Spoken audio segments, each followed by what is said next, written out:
guys probably didn't think I'd be back for one of these anytime soon, but hey, you know what? I'm trying to make good on it and trying to get the motivation to do at least one a month. Eventually, we'll get to more than that. Like I said, things have been pretty rough on my end, but I actually... You know, like in the movie Hercules, when all of the planets line up and they just, like, unleash the Titans, they unleash my motivation and, you know, opportunity to do a picture-in-picture in there. They conform and they become this creature that's on your screen right now. And it doesn't grace God's green earth too often, but when it does, hey, you know, it's kind of fun. So, anyways, I have an RU match against a real-life friend of mine. It was her first RU match. And she said she had a lot of RU pokes, but had just never really used them in an RU match before. So I was like, hey, you know what? We could do that because Omega Ruby does give you the opportunity for some new Megas that are in RU. And I was like, fuck it, whatever. We're going to play that back right now. Okay, so... Right off the bat, you can see the Megas. I don't have any other potential Megas on my team besides Pidgeot. I don't have any other reason to run Pidgeot besides Mega, which is fair. Looking at her end, Audino is the only thing with the opportunity to Mega. Also, one of the only reasons you would want Audino and run Audino Spumoni because it Megas, and it's actually really terrifying. I've never run into one before, and they're pretty bulky. They're pretty damn bulky. I do have a couple of things for it. Something that's going to come into play a little bit later is my Escavalier does not have Iron Head. And the only explanation for that is that I'm just a huge freaking idiot when it comes to making movesets. So you're going to see what happens there. Now, the other thing I'm a huge freaking idiot right now is not recognizing that my opponent is capable of making very, very, very aggressive plays on turn 1. She's done it to me before, and damned if she doesn't do it again, because instantly I'm trapped in on this thing. I'm a special defensive Lantern, and even, like, if that thing was banded, I would have died. If it was Life Orb, it probably would have pushed that a little bit as well, but I think because of the fact that we actually do see reversal on it on the next turn, I can't Volt Switch out of here as much as I would have loved to on that turn, because, you know, ground type and all that. It just turns out that I just lose my Lantern on turn 2, which actually kind of sucks for the long run, just because it would have been nice to have against Electivire, and to an extent Delphox, you know, provided it's not running that Solar Beam power shit that Tommy likes to do. I bring in Lightbird right here, just to go for the copycat reversal so it doesn't get Sucker Punched or anything silly like that, and I also get priority over it, so it's like, hey, you know what, I might as well, it's cool, I like to show it off, and one would argue that this is not a Pink Panther, it's more of a maroon meowing machine, to which I would say, fuck you, you're not the boss of me and my Lightbird. But hey, you know what, I'm a little bit nicer than that. I understand that Lightbird's not a Pink Panther. We move on. So, Mega Audino.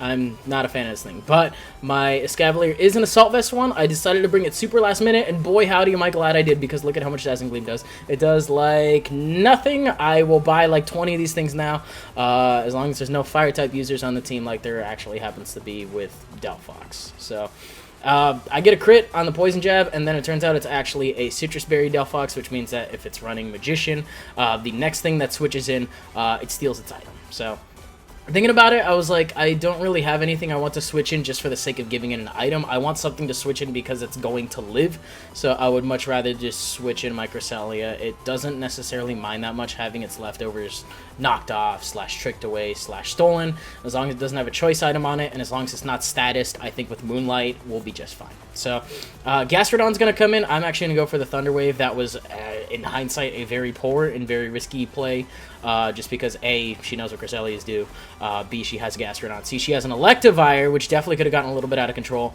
but thankfully, you know, that's fine. So, I don't really know why I switched out into Pidgeot on this one, because she just as easily could have gone for Ice Beam, and I did no scouting for moves whatsoever. But it turns out she had Infestation, so she's probably like Infestation, like Scald, and like Toxic and Recover, some shit like that. I really don't know. But it's the one opportunity I'm actually going to get to Mega pretty damn safely, so I might as well go for it. And Hurricane looks like a very, very solid 2-hit KO. But she actually did predict whatever move I was going to go for there, whether just an offensive move in general, and just decided to just recover it off, just get some more infestation damage. I don't have Roost on this build because I have Defog. As much as I would have liked to run Roost, I don't have another Rapid Spinner on this team or anything resembling it, so I figured, you know what, we'll keep Defog on it. If I do need Roost on it, I'll just clone it and I'll give it to something else, and I'll just make that one the dedicated Defogger, which is fine. So, right here, I wanted to predict the Recover again, which is why I go for U-turn. I don't know whether or not she knew that Lightbird's got Encore. It turns out that later on in the game she doesn't. I'm actually running dual Dual Stab, Copycat, and Encore on the set. I'm not running Thunder Wave. In this matchup, I'm actually glad I didn't run Thunder Wave because it wouldn't have really helped me too much in the long run. So I go for a knockoff right there. Just because I had been talking it up a lot in the stream beforehand, because freaking Copycat Lightbird is really cool. And it turns out I actually go for a double knockoff right here, which if there was anything that Lightbird was going to do for me in this game, it was going to knock off the Eviolite off of the Golbat, which is actually really important to me. That's really big. It makes her team a lot less bulky between Audino and Golbat. Golbat's effectiveness has now been cut, not entirely, but definitely not going to be taking a lot of Psychics from Cresselia anytime soon. So that's why she goes out into her Audino, and I just go for a T-Wave right here, which is absolutely fine. I actually kind of wanted to coax out the Heal Bell / the Wish / the non-attacking move. That way I could trap her into it, go into something else, and get a little bit of offensive momentum going back on my side of the field. So she does go for Heal Bell right here to get rid of the paralysis. This is fine. If I Encore her into it, it means she uses up one, and it actually fails because there's nothing else going on in her team because she used it the turn before. And then on this next turn, my impulse was to go for knockoff, thinking she was not going to switch into Golbat.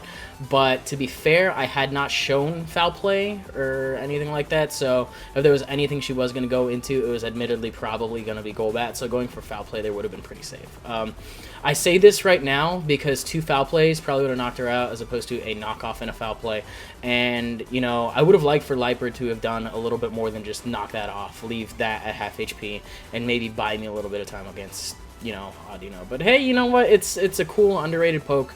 I forget where it gets Copycat from, but y'all should definitely try it. It's pretty cool. So I decided to go back out into Pidgeot right now because this thing's super fast, and it's definitely going to coax something out. I'm realizing right now that she had Gastrodon and Golbat and Audino, and oh my lord, part of this team is really, really bulky. But thankfully, Hurricane does happen to be a solid 2-hit KO. I don't have to mess around with rolls just because that first one, I guess the very, very first one I got on it was pretty low, because those two were consistently a little high, didn't really have a lot to fear there. So Electivire comes in, and the way it comes in, the way she presents it, I'm thinking it's going to be Scarfed or, you know, something of that nature. I still have a Cresselia for this. It's a physically defensive one, which is why it takes the Wild Charge. It's just so damn well. And it turns out it's got Power Punch, which I was not really expecting on that part. But you know what? I mean, it can set up on me all day. I can still take a lot of these hits, just go for Psychics. And Electivire doesn't really have any means of recovery, so whatever I can do to just coax it out or just slow it down with Cresselia, the better. And I'm back up to full, so I'm not really complaining. I'm actually going to go for a Psychic right here. I'm not sure what she was predicting on that one, but I'm actually able to knock out the Golbat just bam, right away. So I'm thinking that was switch fodder, not 100% on that though. So Delphox is going to come in here, go for Willis just to get the nice status off on me. I don't remember what my hidden power is. I kind of want to say it's hidden power fighting, so between that and Psychic, I would want to go for Psychics. It's at this point in the game where I'm looking at my team and I'm realizing, gee, Lantern would have been nice to have a switch into Delphox just because I am specially defensive. I can Scald. I could have Volt switched into Pidgeot to get a little bit more momentum back, but because I lost it, there's not really a lot I can do there. So I get a special defense drop, which I'm not gonna lie, I was kind of banking on a little bit because that means I don't have to play this game as much. I don't have to burn as many Moonlights. And on top of that, that thing has my leftovers, so I'm taking this thing 100% personally now, you know what I'm saying? Decide to go back out into Mega Audino, and I believe I just go for another Psychic. I'm tempted to just go for another T-Wave because T-Wave's paralysis, for whatever reason in Gen 6, it seems like it just happens a lot more often, and I know nothing changed between 5th and 6th. But it just seems like people are getting really, really sour rolls, and I might as well fuck with it. You know, why not? And I think it's at this point in the game where I decide, okay, it's pretty... No, I keep it. Just kidding. Looking at it right now, I definitely would have sacked that thing. But, hey, you know what? I guess not. So, this thing is really not doing a lot. I'm honestly just letting my Cresselia get back up to full, and then my next game plan is to go out into... after I paralyze it, which I'm pretty sure I did, or I'm about to. Oh, I did. So go out into Escavalier, and then just hopefully get off some poison jabs, and I don't have Iron Head because I'm a huge idiot. The extra base power definitely would have helped, and we'll see why. So, gonna go ahead and switch out right now into the Escavalier, speaking of And I think we see Wish, Protect, we see Heal Bell, and we see Dazzling Gleam, which I think is pretty much standard Audino. I've heard of a couple that have screens, but I've never actually fought them, outside of maybe on Showdown once upon a time. But I actually go for a drill run, because why not? You know, if I can crit something, I can crit something, it'd be nice. And then it turns out that it just looks cool because I predicted the Delphox, and I just went for a drill run. I was actually kind of predicting this thing to come in, and I didn't really want to go for a Poison Jab on this thing because I would have much rather just one-shot it. Turns out Power Punch is just really not going to do that much to it, and I believe I'm just going to be able to knock it out with a drone. So look at that. Like, all of a sudden, I was just kind of pushing up against walls, and then the mountain just comes in and just pushes everything over. So I'm still going to have a little bit of a hard time with this thing. Don't get me wrong, but it's honestly on me because I don't have freaking Iron Head on this thing. Believe me when I say that this thing has Iron Head now. If I plan on using this against more Mega Audinos, I'm gonna have Iron Head. I'm not gonna have Poison Jab. Poison Jab is so stupid on the coverage part. So I do predict the Protect correctly here on the Switch, and I figure, you know what? I'm gonna fire off Gunk Shots. Let's see how much they do. So throw that pail of garbage, and that's how much a Choice Banded Adamant Gunk Shot does to a Mega Audino. And it turns out that I miss my next Gunk Shot. Goes for a Dazzling Gleam. I think I live it, which kind of surprising to me. I guess well-bred, you know, this is why we breed for 31s, kids, question mark. And I just go for another Gunk Shot, and I believe that is the end of the game. So that thing was the last one to fall.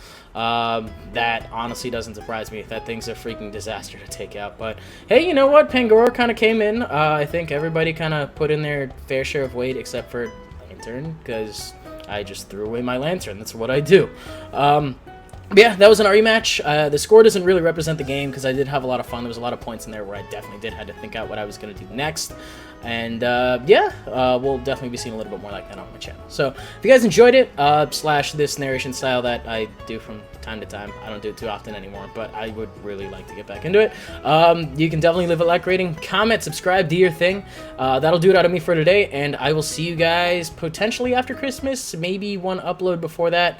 Haven't decided yet. Stay tuned for that. We'll see you guys later.